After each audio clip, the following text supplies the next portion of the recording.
네, 간단하게 좀 언급하고 넘어가도록 하겠습니다.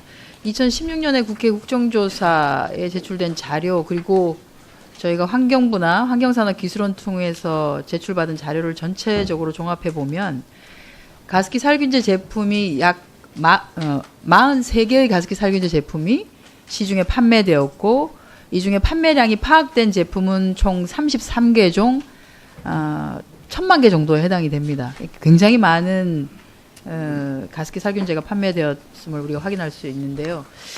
실제 정부가 가습기 살균제로 인한 폐섬유화를 확인하고 제품 수거 명령 발동시켰던 게 2011년, 그리고 2012년 2월에 최종적으로 가습기 살균제가 폐손상 환자를 발생시키는 원인이다라고 하는 것을 발표를 했습니다. 그러면 지금 2017년입니다만 우리가 개인정보보호법에 따라서 개인정보 보유기간은 대체적으로 모든 기간이 한 5년 정도를 가지고 있어요.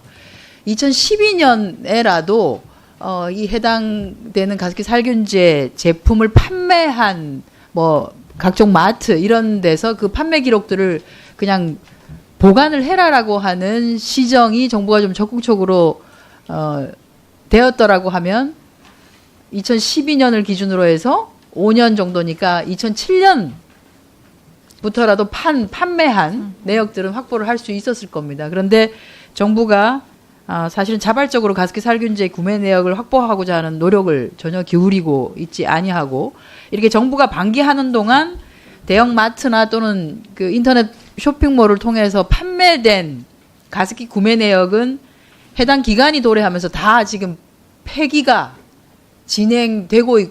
되었고 진행되고 있고 현재도 진행 중입니다. 현재도. 뭐 이것은 지난해 있었던 가습기 살균제 국정조사에서도 일부 확인된 바가 있고요. 그런데 이제 올해 초에 환경부가 가습기 살균제 피해구제법이 통과가 됐으니까 거기에 따라서 대형마트에 구매 내역이 남아있는 멤버십 회원을 대상으로 해서 가습기 살균제 구매 이력을 안 내도록 한 바 있고, 실제 해당 그 유통업체에서는 이것을 안내를 한 바도 있습니다. 대형마트에서는 뭐라고 또 정부에다가 촉구를 했냐면, 멤버십 회원뿐 아니라 신용카드 구매자들에게도 안내할 필요가 있지 않냐. 내역이 나오니까 무엇을 구매했는지. 그러니까 우리 마트가 보유하고 있는 정보라고 하는 것도 언제 훼손될지 모르고 하니 차라리 정부가 일원화해서 관리하는 방안을 고려를 해달라고 일부 제안을 했습니다만, 정부 측에서 뭐 기업들이 알아서 해라라고 하는 식으로 해서 책임을 회피한 것으로 저희 방에서는 파악을 하고 있습니다. 그런데 지금 가습기 살균제법이 통과가 됐고, 정부는 가습기 살균제 피해 인정 범위에 1000시까지도 포함하는 방안 적극 검토하고 있고요. 실제로 가습기 살균제 피해구제위원회의 조사나 결정에 따라서 피해 인정 범위가 지속적으로 확대될 가능성이 농후합니다. 네. 그렇다라고 하면 인정 범위 확대에 따라서 가습기 살균제 재방 방지를 하기 위해서도 또한 관련 정보들의 확보가 정말로 중요한데요.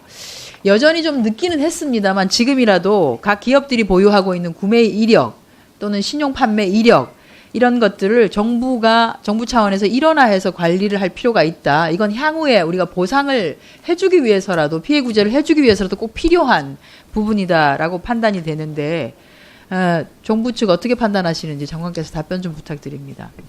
네, 지적해 주신 부분 제가 질의자료 가지고 검토를 해봤는데요.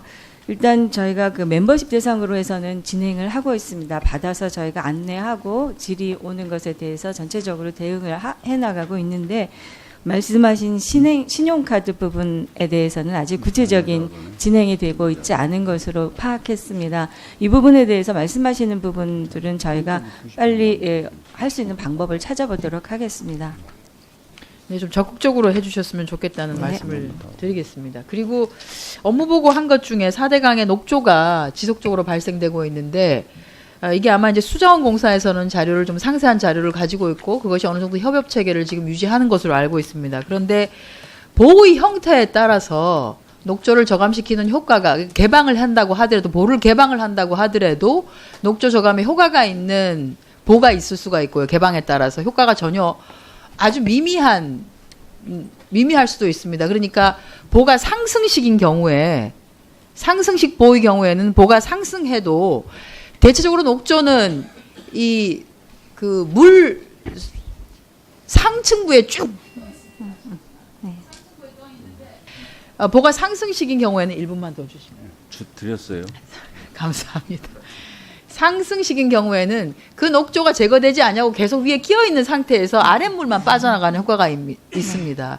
이제 회전식의 경우에는 그렇지 아니하고 해당되는 그 녹조도 같이 빠져나갈 수 있겠습니다만은 그래서 이 보호 형태에 따라서 실질적으로 녹조의 저감 효과가 있는지 없는지가 조금 더 상세하게 파악이 되어야지만이 지금 기존에 있는 보호 형태에 따라서 어떤 방식으로 녹조를 저감할 수 있는 다른 방식들을 고민할 수 있는지도 방안이 좀 나와질 수 있지 않을까 하는 생각이 듭니다. 그것과 관련해서 보호 형태에 따른 실질적인 녹조의 저감 여부, 효과 정도를 조금 더 상세하게 파악할 수 있는 방안들을 또는 거기에 따른 녹조의 그 형태가 달리 파악되는 자료들이 좀 있으시면 저희 의원실로 좀 보고를 해주시면 좋겠습니다.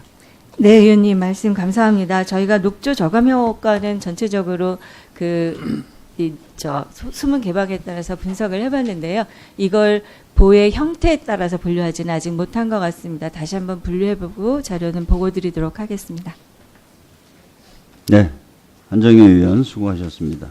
다음은 자유한국당 비례대표 출신 문진국 의원 질의하십시오.